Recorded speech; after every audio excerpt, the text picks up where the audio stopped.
My mom invited us to her wedding, gave my kids cleaner's kit, tags, then said food was for family. She asked us to come, help, then forgot to give us chairs. My son sat on a crate. My daughter got labeled like a vendor. When I asked her to say we were family, she smiled, and told me not to ruin her day. Hi, I'm Tony, 37, and last month I stood in a venue kitchen gripping 2 tiny lanyards that read, Cleaner's Kit, while my mother laughed and said, food is for family. I pulled the ring she gave me at 18 from my pocket and told her, then we're not your family.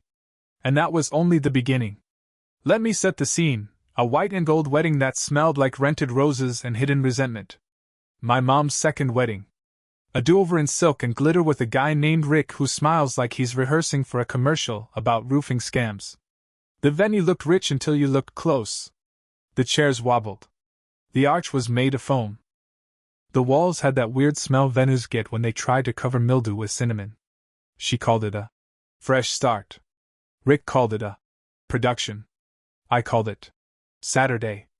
I own a cleaning company, small, loud van, custom logo I sketched at 2 a.m., and a team that doesn't ask questions when we're called in for emergency wine stain recovery. I also have 2 kids, Jake, 9, and Lily, 6. They believe pancakes fix most problems and that grandma loves them, because why wouldn't they? When my mom invited us, she asked if I'd help with the cleanup, because, why pay the venue when we have you? I said sure, because I always say sure. I packed supplies, bought my kids uncomfortable shoes, and showed up through the side entrance, the vendor door, because apparently we were vendors. When we arrived, a woman with a lanyard roll handed us tags without blinking. Mine read, Tony, cleaner. My kids' tags? Cleaner's kid. Jake asked what it meant. Before I could answer, Rick walked by and clipped lilies on himself. Gotta label the staff, he said, grinning like he just discovered sarcasm. I was quiet. I do quiet really well. Grew up doing it. Watching my mom ignore red flags and call them rose petals. Watching my own value be measured in usefulness. I asked where we were sitting. She said, we'll figure it out. She never did. There were no chairs. No plates. No cards with our names. I found my kids sitting on an upside-down crate near the kitchen, their tiny legs swinging in silence. They looked like props in a play no one asked them to join. That's when I knew. Not suspected. Not hoped otherwise. Knew. We weren't family here. We were staff. And something in me, finally, and permanently, snapped. I've cleaned a lot of messes in my life. This one started with a smile and ended with me holding a plastic name badge like it was evidence. Because it was. I didn't storm out. That's not me. I logged everything. I noticed everything. The way my mom hugged guests but kissed my kids. The way Rick barked orders at catering staff like he was still on a job site. The way my daughter asked, "Are we not part of the wedding?" With that particular kind of kid logic heartbreak. I wiped mirrors. I set out trash liners. I told my kids we'd leave soon. Then Rick came back with his brother, same face, different beer gut, and pointed to the crate. Move that. It's blocking the servers. Jake looked up. That's our seat. Rick laughed. Nope. That's clutter. I stood up. Take the tags off. I told Jake. He hesitated. Grandma said. Take them off. He did. I took lilies and held both in my palm. They were sticky and creased. Disposable. Like we were. Rick smirked. Security, buddy. Staff needs badges. We're not staff. I said. He raised an eyebrow. Today you are. That was it. I found my mother near the bar, surrounded by people who called her glamorous and meant it.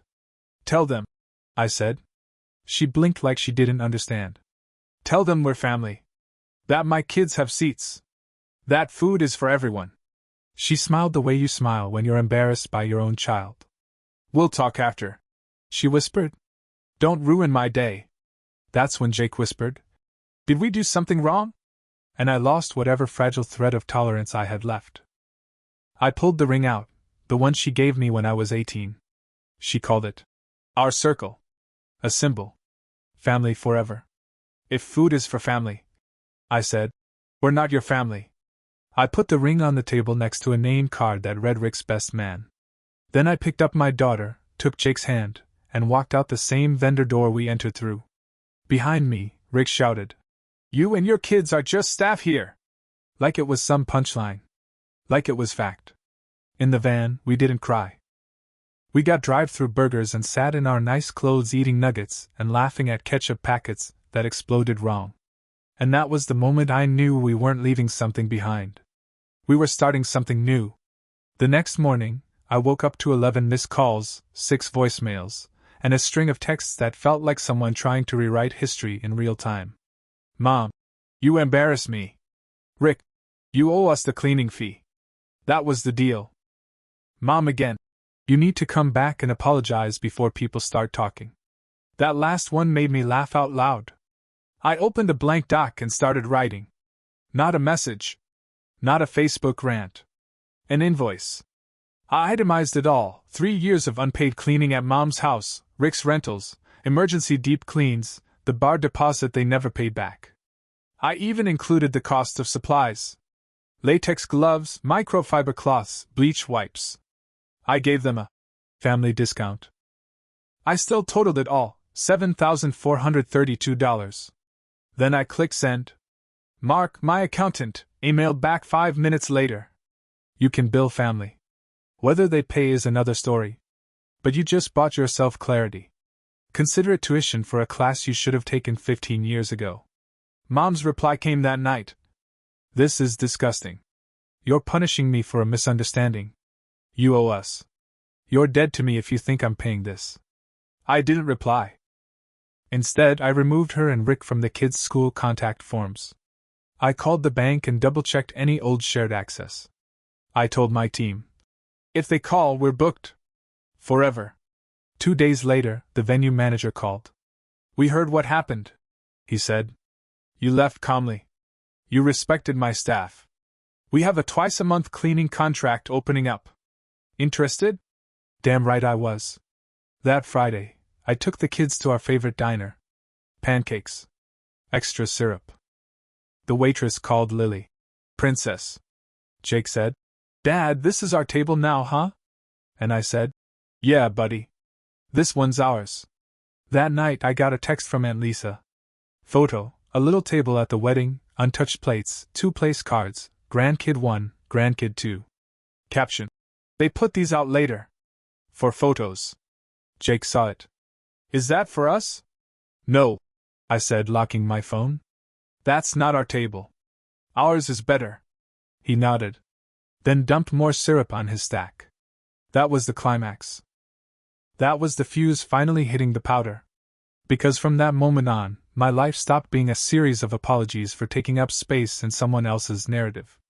And started being my own. You ever notice how peace feels suspicious at first? That's what the next week was like. No passive-aggressive texts. No favor requests dressed up like compliments. No. Hey, can you swing by real quick? Disguised as a 4-hour unpaid scrub job. Just quiet. The kids noticed it, too. Sunday came and went without anyone asking if we were driving to Grandma's. Monday I made breakfast and sat down to actually eat it instead of inhaling it while replying to "Can you just?" messages. Tuesday, I started getting real sleep. And then Wednesday morning, a fresh firestorm rolled in. Rick posted on Facebook. Not tagging me, of course, he's not that brave. Just a vague whine about. Entitled adult children who forgot what family means.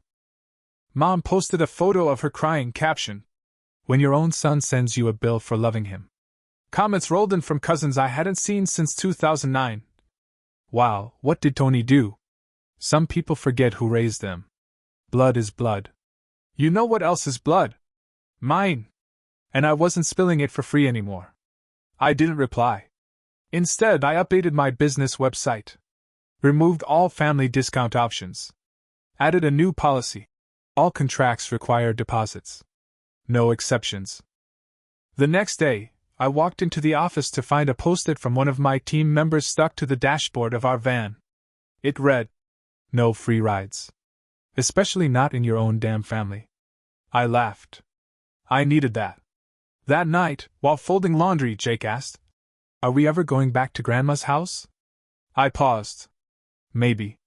But only if it's a safe place. He nodded like he understood more than I thought he did. Okay. Can I fold the towels into dinosaurs? You better, I said. Then Lily wandered in, dragging a blanket like royalty. I made us a fort, she announced. Only nice people allowed. That became a theme. The kids started calling the living room couch our table. Any place we sat together, shared food, shared space, that was family. Not a venue. Not a reception. Not a chair they forgot to assign. Just us. 3 people. 2 kids. And me. A guy with callous hands, a decent mop, and finally, a backbone made of steel. 2 weeks after the wedding, Mom finally texted me again. No greeting. Just, the cleaning fee came through. You owe us that. That was the arrangement. Nope. That was the assumption. I texted back. See invoice. Due upon receipt. She replied with, You really think family should pay family? And I wrote, If family doesn't feed you, seat you, or respect your kids, it's not family. It's a gig. Blocked. Done. I didn't tell the kids. They didn't ask. We were too busy building a towel castle with an entire dish rack as a drawbridge.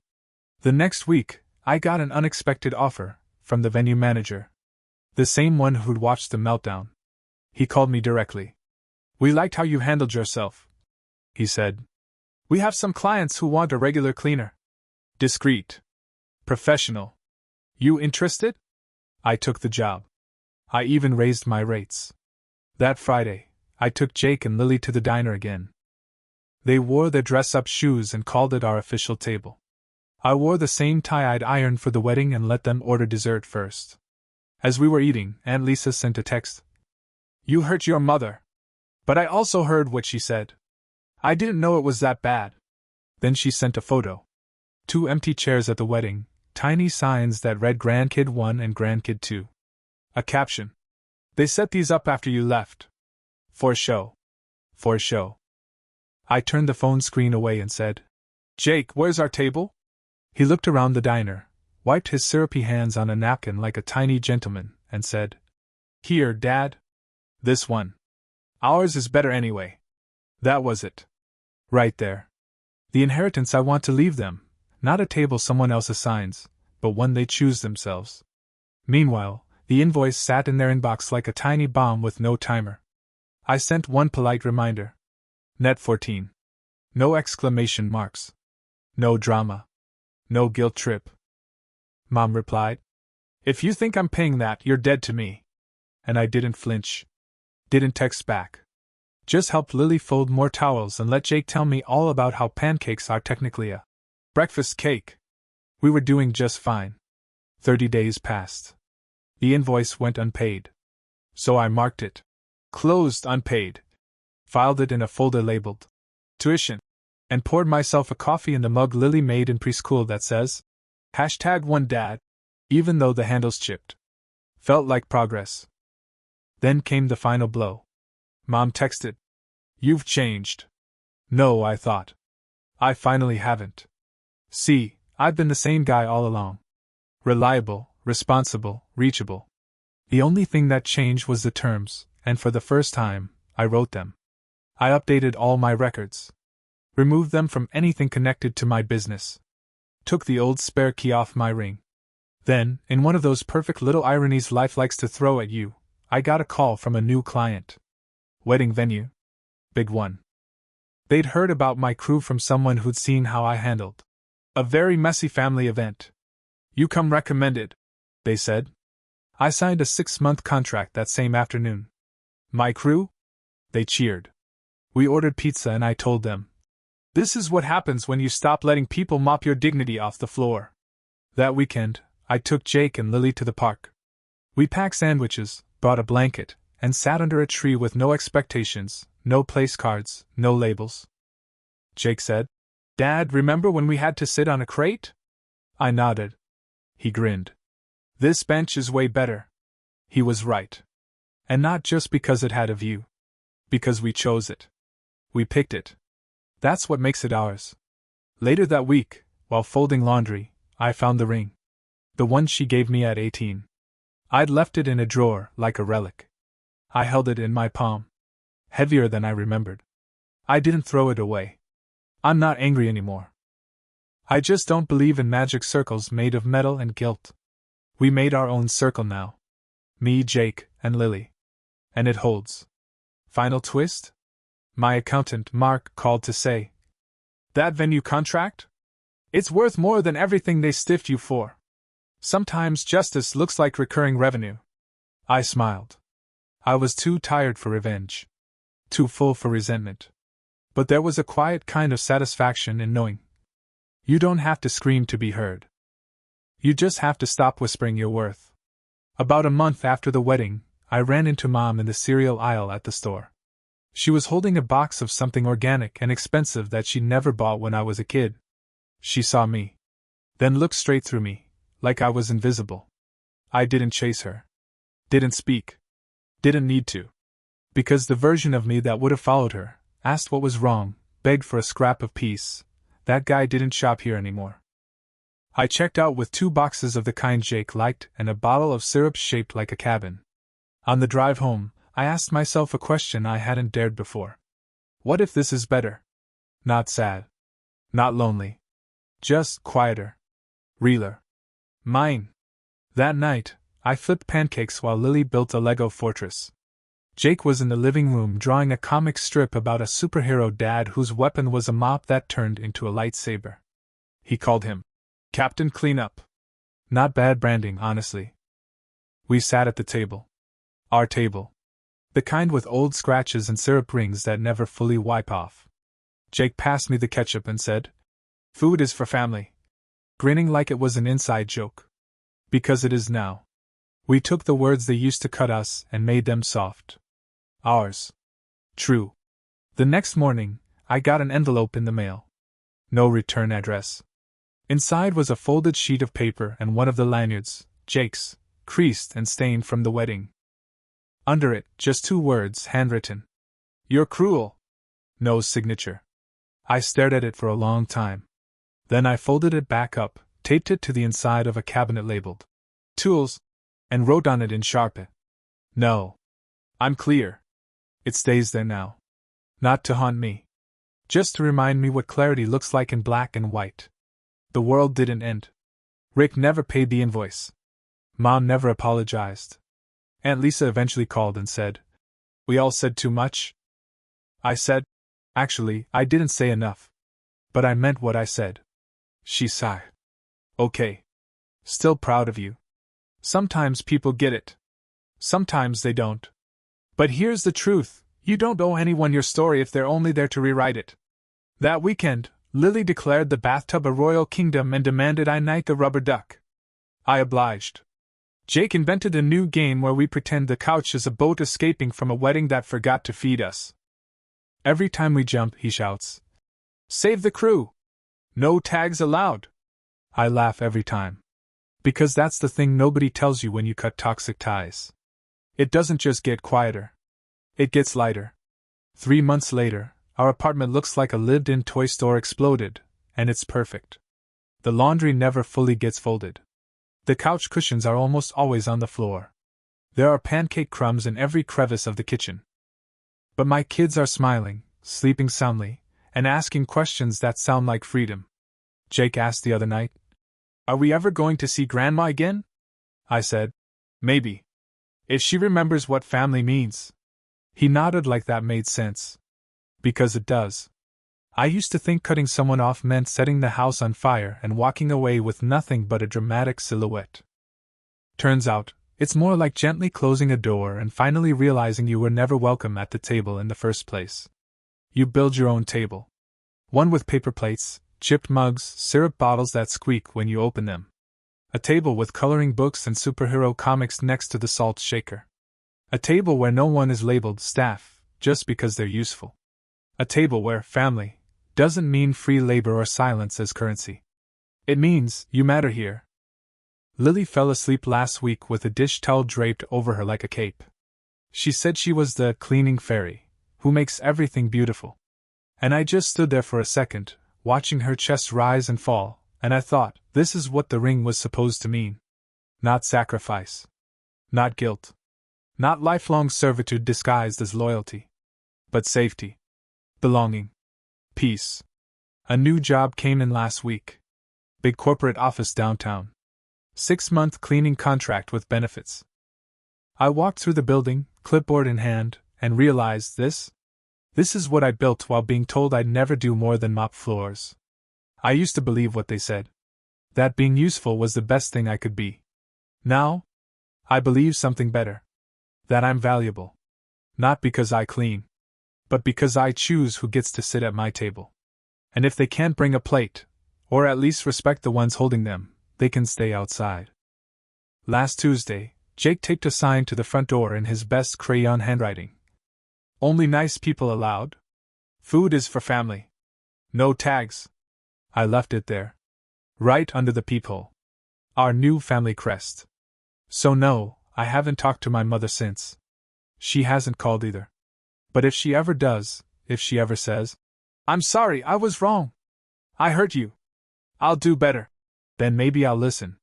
But if she says, "You owe me," I'll hang up. Because I don't owe anyone my labor, my silence, or my kids' innocence. Not anymore. Our table may be small, but it's ours. And at it, no one is. Just staff. We're family. And the food? It's for us. Always.